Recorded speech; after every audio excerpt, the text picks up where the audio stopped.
In the context of publishing, I think what we're seeing is that, there's a very, very strong shift and very rapid shift towards mobile that started as far back as 2006. About 60% of all news is consumed on a daily basis on mobile. And so there's a very, very strong penetration there. But also another curious observation is that there's very low referral traffic from social media sources like Facebook or Twitter or even Google onto primary news sources like VG and Aftonbladet. What are the kind of the biggest challenges that you're facing? I think like every other publisher, the continued shift of print to online and more specifically online to mobile.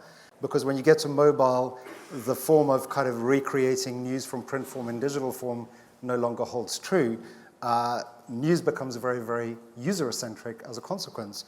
And user-centric publishing models force a publisher to really think about personalization or personal journalism, where you really have to rethink the paradigms of how you do the storytelling, how you engage audiences, and how you create a discussion around a particular news topic in order to remain relevant.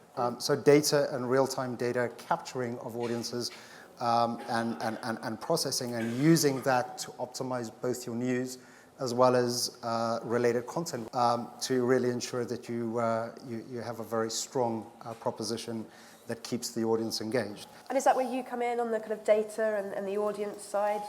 What are publishers asking you for when it comes to understanding their audiences, the audience that they thought that they owned, which we were told earlier, you don't own your audience, you own their attention? Yep, we did hear that earlier, didn't we?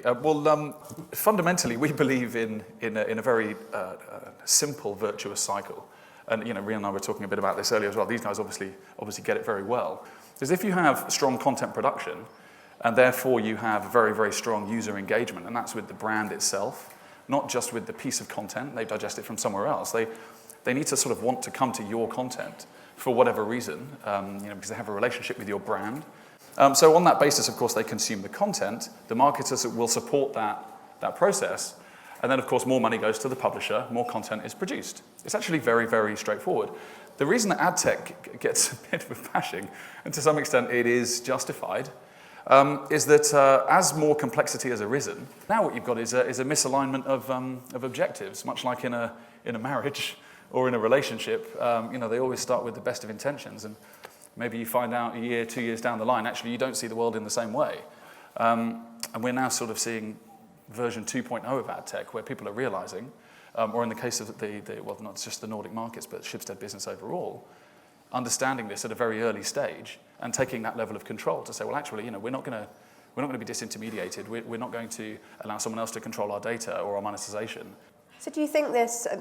People are predicting the kind of correction of the ad tech market and the consolidation of that Lumascape we were talking, that the 2,000 companies that you see that go between the publisher and the advertiser, it's going to be reduced as either companies die or get acquired. It is a slippery slope. They have to be addressed, and this is where we talked about partnerships and marriage, the marriage of technology and publishing.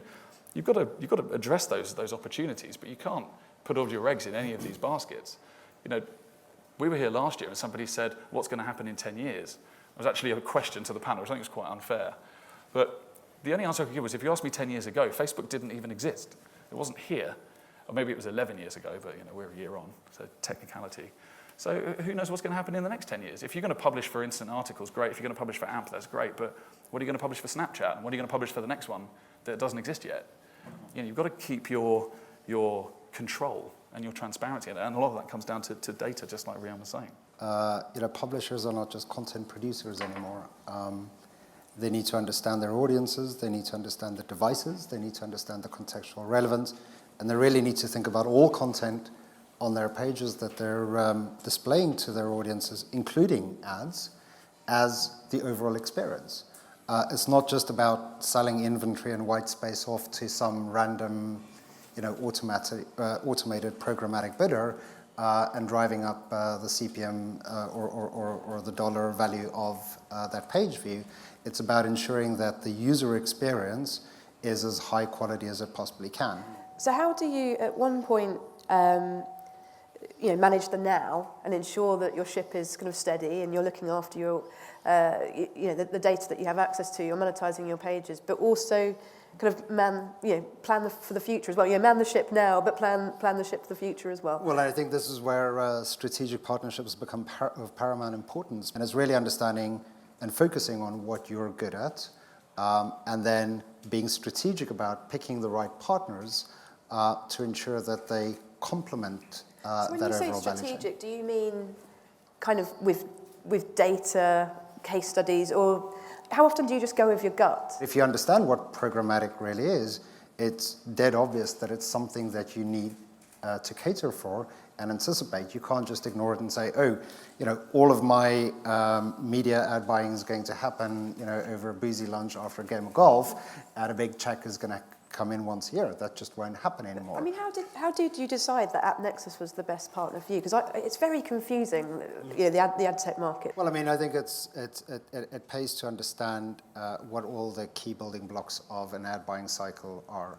And on one hand, you're going to have the buyer, which is the advertiser. On the other hand, you're going to have the publisher, which is you.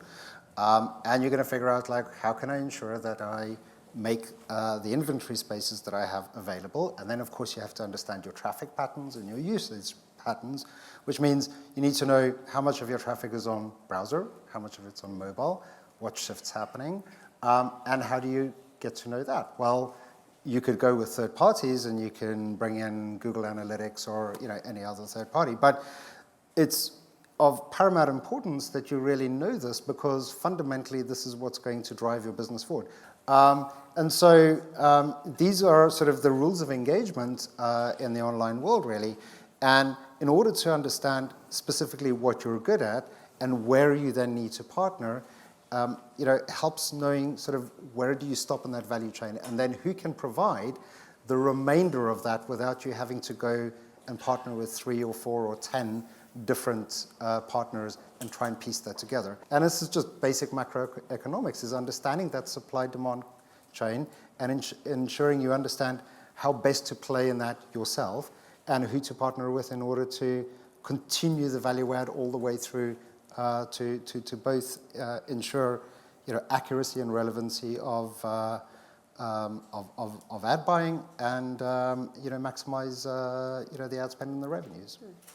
So this session was all about kind of the marriage between kind of publishers and technology companies. Let's just quickly, before we end, talk about where we see this marriage going. Are we in kind of honeymoon period? Are we talking kind of 7-year itch? Or that really good point when you retire and the kids go away and it all gets great again? Empty nesters. Are we talking about the AppNexus Shibstead marriage? I think we should talk macro. Okay.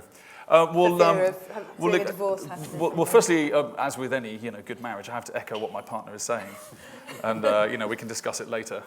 But no, look, he's absolutely right. The most important thing is strategy and vision alignment. If you know where you want to go, if you know what your ultimate goal is, then actually I think it becomes quite straightforward that the partnership or the marriage tends to evolve very naturally over time. Do you see the world in the same way, or in a year are we going to fight about that? In 2 years are we going to fight about that? Where do you see the industry going? And I think it was fair to say that certainly between the two companies, we see the world in very much the same way. Yeah. And it's about control. It was always about transparency and the ability to just empower the way that the business wants to evolve. It wasn't about an imbalance of control or fighting or wrestling over roadmaps. It was we saw everything very much the same, and I think that's always the cornerstone to a successful marriage. Yeah, I mean, I think it fundamentally boils down to understanding the role of each partner in this so-called marriage. Because from a publisher point of view, Shibstead very much believes that, we own the user experience and we own that user data. And we have a moral responsibility to protecting that user information. And therefore, the information that we then pass off to enhance and improve our products, we need to be mindful about who we hand that off to. And they're able to provide the tooling to ensure that we can do the forecasting and optimization to help our business. But we fundamentally maintain ownership of those positions, and we fundamentally maintain ownership of the audience and the understanding of that audience. Not only for advertising maximization, but also for our product improvements. Sure, so kind of decide the roles at the beginning and Precisely. those crafts never made Know who's going to cross. take out the rubbish and who's going to do the washing up. There we go, wonderful, that's a wrap. Thanks ever so much. Thank you. Thank you, Rianne. Thank you, Nigel. Thank you.